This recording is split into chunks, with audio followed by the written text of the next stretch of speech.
We're taking a look at the Connections exhibition. Joining me now is Annie Jacques, Interpretation Officer here at the Canada Science and Technology Museum. This area is massive. Actually, it's a very large exhibition. This exhibition talks about the history of communications.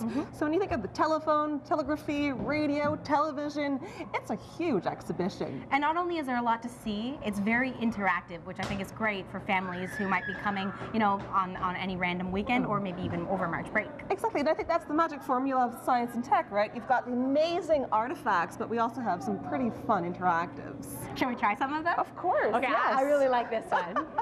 So we're right now in the mobile radio area, and most people don't even realize that their cell phone's an actual radio.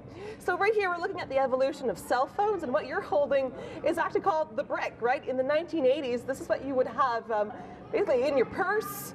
If you're communicating with the outside world, you'd have your brick phone. And now, why does it say scan?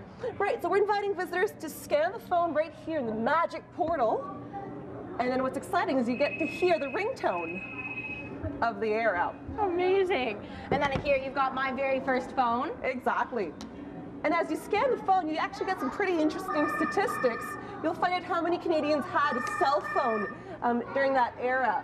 So here, for instance, 35% of Canadians had a cell phone. That's right it? now, we're about 80%, just to give you an idea, in 2013. So now this questionnaire here, yeah, this is a survey interactive. We asked people some pretty fun questions about their cell phone use. So questions like, if you had to choose between losing your wallet or your cell phone, which one would you pick? So it's a pretty tough question for some people. I'm sad to say it's easy for me to answer that, and it would be I'd rather lose my wallet. So now, we haven't even really showcased a fraction of the communications exhibition.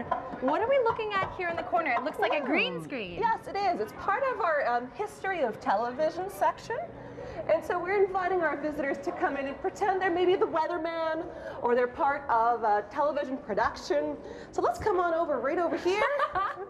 We've got three choices. So we can either be behind a weatherman. Oh no, that's boring. I'd like to go back to the city. And then we've got the monster in the city, so watch out, because all of a sudden there's going to be a dinosaur or a monster. Ah! How do I fight him? And we even have the outer space, so you can pretend that you're on some planet, some Mars planet.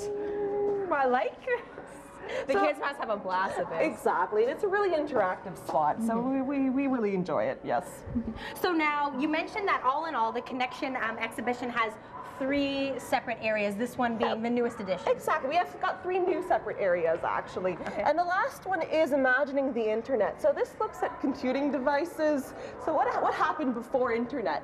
A lot of us think that this is an old technology, but it's actually only since the early 90s that the public has access to internet. And one of the fun things in this section is our Pong Interactive.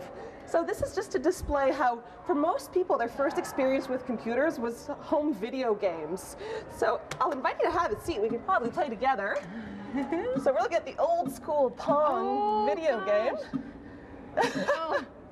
And it's great to see teenagers come into this space and compare their video games to what Pong was.